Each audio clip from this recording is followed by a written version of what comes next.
welcome to my channel.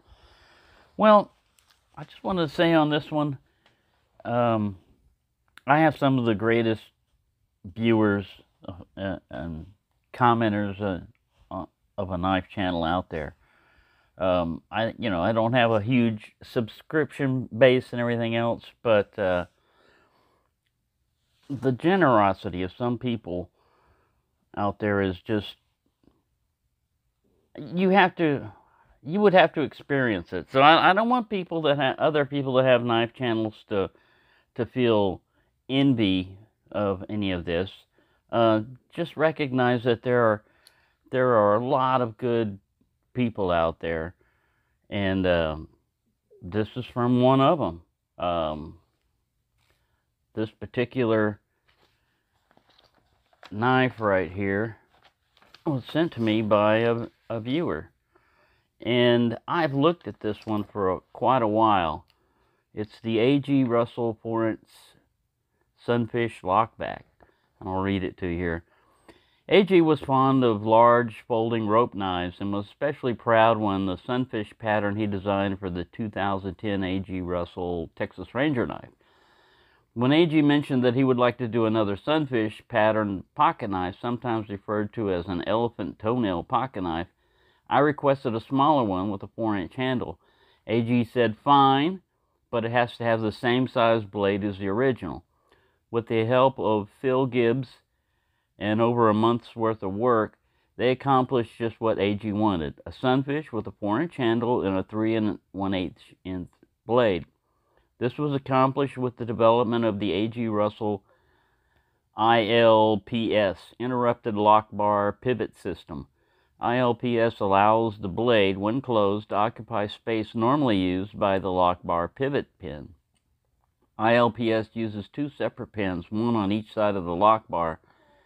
Consequently, the blade can be significantly wider than would otherwise be possible in the same width handle. The steel in a wide drop point blade is 8CR 13 MOV at a 57 to 59 Rockwell. The bolsters, liner, and shield are stainless steel. Measures 4 inches closed, weighs about 6 3/8 ounces, depending on the handle material, made in China. And they currently only have ivory, Delrin, and carbon fiber in their most recent catalog. So again, I mean, the person that sent this sent other stuff also, and like I said, I just greatly appreciate. I like everyone that watches the channel, whether you comment or not. Just viewing, you help out the channel. But I've got to mention, when people go above and beyond, as in this case, and send you something that this person didn't even know that I was watching this. Now, they may have known that I had an A.G. Russell knife. I have the Sting, but they couldn't have known that I was looking, when I looked through this catalog, that I was always like, man, those are cool. But in that price range, that's a little bit beyond my budget for what I have. I usually have around $100, and with inflation and everything else, they cut back our food stamps allotment and stuff, so it cuts into everything, and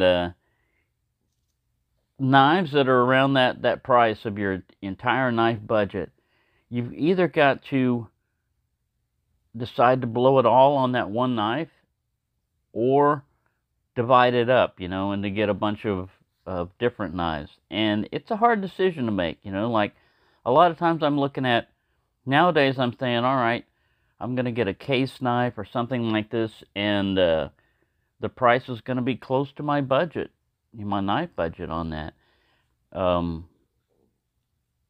And so, yeah, it gets difficult, because you could get 4 or 5 Rough Riders that you've been wanting. Each one fills a different niche for something that, part of your collection.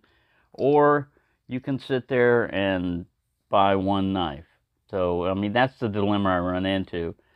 And a lot of times, you know, a knife list, you've always got your wish list, things that you would wish you would have and everything. Listen to that. I mean, did you hear that lockup? And this thing is like, man, I mean, this is the winner of the lockup sounds of all knives that I've had so far. I mean, I've never had one that sounds that strong when it locks up. I mean, and it's solid too. Click. It doesn't move. This thing came pretty sharp. It had the factory edge on it. I put a convex edge on it, and it's even more than pretty sharp now. I mean, it just glides through.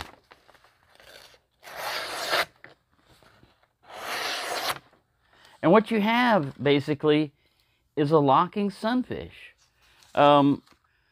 Now, some people might think, oh, no, that's too thick, or HCR 13 MOV. I tell you what, I enjoyed sharpening this.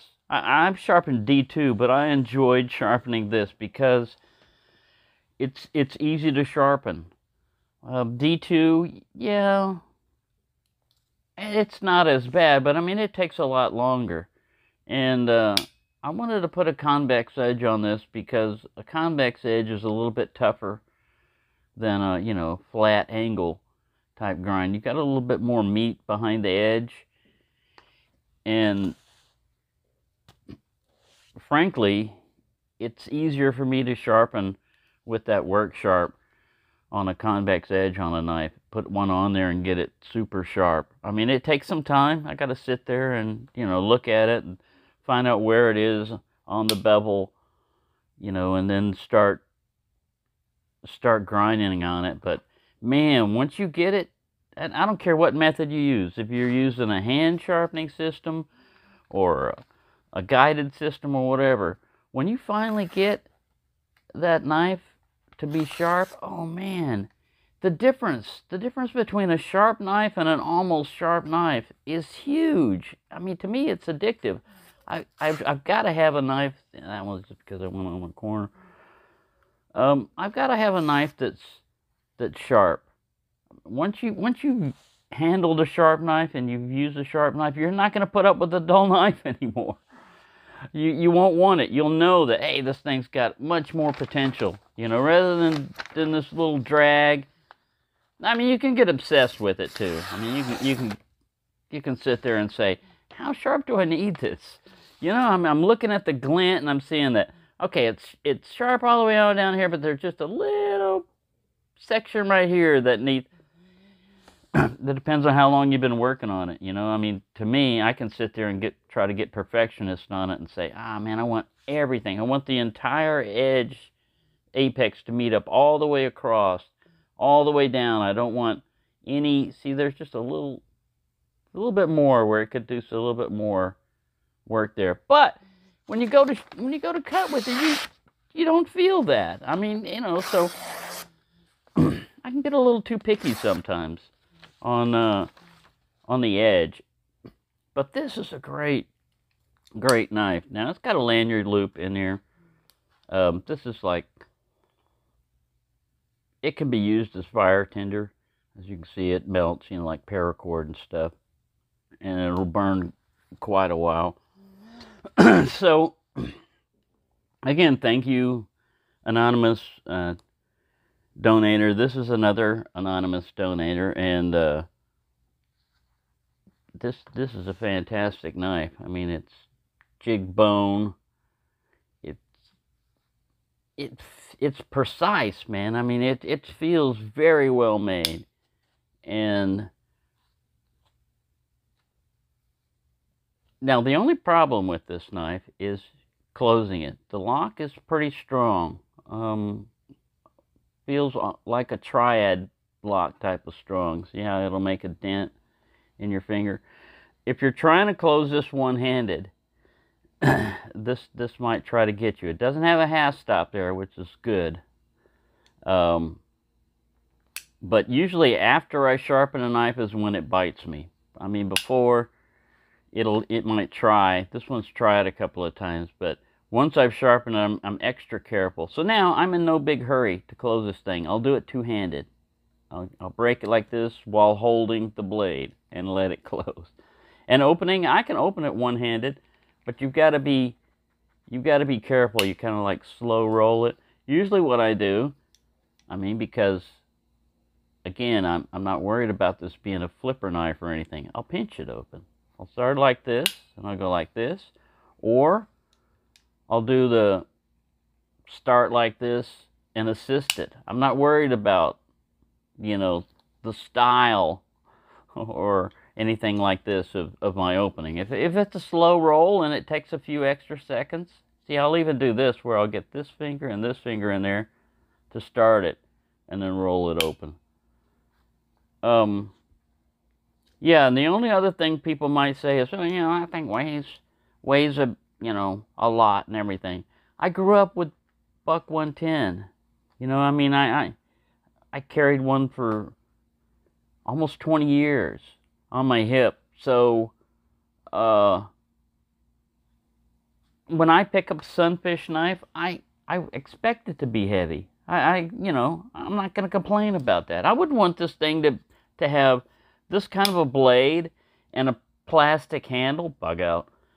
I wouldn't want, you know, I want it to be sturdy all the way through. Now, I know they've improved the bug out now, but when they first had it, it wouldn't affect it, but it flex a lot. I don't want that in a knife. You know, to me, that feels cheap. It may not, you know, bug out goes for almost $200 nowadays. So they're not cheap knives. And they are well made. It's just that it's not for me, you know. For me, I'd rather have something like this, a big fat blade. It's got a nice progressive kind of like swedge there, not super angular, kind of, you know, rolls into there. It's just a very well made knife and fits well in the hand. Again, you know, you've got that basically 3-inch cutting edge right there. Now, if you're in another country, you know, because it's got a locking portion to it, it probably makes it illegal to begin with. But you'd be any place where the measurement is a 3-inch cutting edge, yeah, you're going to be, it's going to be up to the discretion of the police officer, I think, on that. And, yeah, I'm just glad I don't live in that type of environment. I live in Texas. I can carry a sword with me if I felt like it, a tomahawk. Yeah, so, again, thank you, Anonymous. I really appreciate this gift, and it is something that I've wanted for a while. I didn't express it to anybody. I never mentioned, you know, hey, I had been thinking about running through this catalog and showing everybody, you know, the catalog, just because they cover a little bit of everything. You know, they even cover Benchmade. See, $270 for a bug out. Yeah, I can't afford that. That's beyond what I can afford. But they have all kinds of knives in here. Anyways, I just wanted to show you this one, give you a little look at it. I've only had it a couple of days. It's I really enjoy it. You know, I mean, like I said, I'll drop in a big fat knife in my pocket sometimes just for the hell of it. I like big knives. I like little knives. I like medium-sized knives. I like knives. It doesn't matter, you know. So anyways, thanks for watching, and have a nice day.